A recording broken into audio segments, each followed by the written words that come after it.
अखिलेश यादव तो गजबे दाव चल रहे।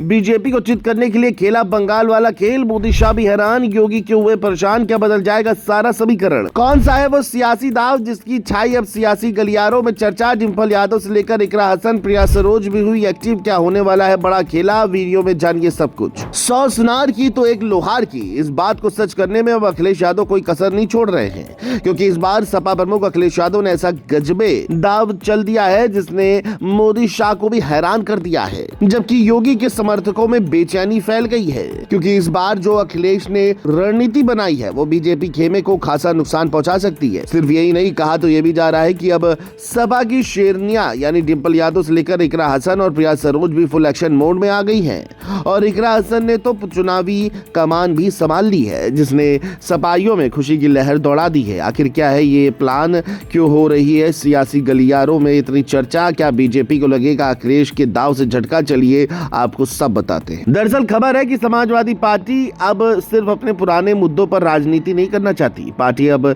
ऐसे मुद्दे भी उठा रही है जिनका सीधा असर महिलाओं और बड़े वोट बैंक पर पड़ सकता है। इसी वजह से महिला आरक्षण और परिसीमन का मुद्दा अब सपा के लिए अहम बन गया है। चर्चा है कि संसद के आने वाले सत्र में केंद्र सरकार फिर से महिला आरक्षण और परिसीमन से जुड़ा बिल ला सकती है। इससे पहले ही अखिलेश यादव ने अपनी रणनीति तेज कर दी। उन्होंने कहा कि अगर महिलाओं को आरक्षण देना है तो वो सिर्फ लोकसभा तक नहीं बल्कि राज्यसभा, विधान परिषद और बाकी सभी सदनों में भी मिलना चाहिए। सपा का कहना है कि महिलाओं को हर जगह बराबर मौका मिलना चाहिए। माना जा रहा है कि इस मुद्दे के जरिए समाजवादी पार्टी महिला वोटरों तक अपनी बात पहुंचाना चाहती है। इसी मुद्दे पर समाजवादी पार्टी दफ्तर में महिला संगठनों और कई सामाजिक संगठनों के लोगों ने अखिलेश यादव से मुलाकात भी की। उन्होंने मांग की कि महिला आरक्षण को जनगणना और परिसीमन से अलग करके जल्द लागू किया जाए। साथ ही उन्होंने सपा से कहा कि संसद के अंदर और बाहर इस मुद्दे को मजबूती से उठाया जाए। अखिलेश यादव ने भी इस मांग का समर्थन किया और कहा कि महिलाओं को अब ज्यादा इंतजार नहीं कराना चाहिए। यही वजह है कि समाजवादी पार्टी अब इस मुद्दे को लगातार उठा रही है। चर्चा है कि पार्टी महिलाओं के बीच ये संदेश देना चाहती है कि वह उनके अधिकारों के साथ खड़ी है।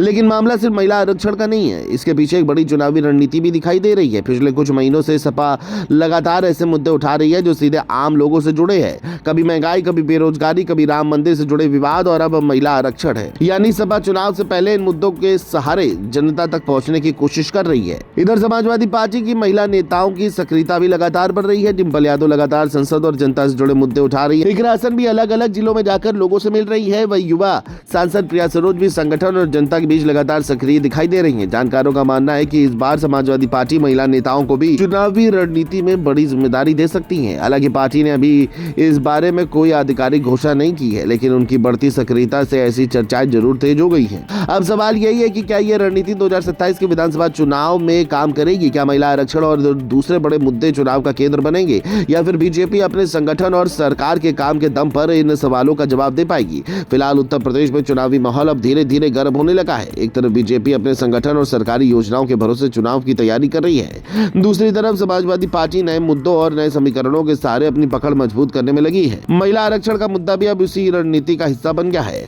अब ये दाव कितना सफल होगा इसका फैसला आने वाले समय और जनता का वोट ही करेगा।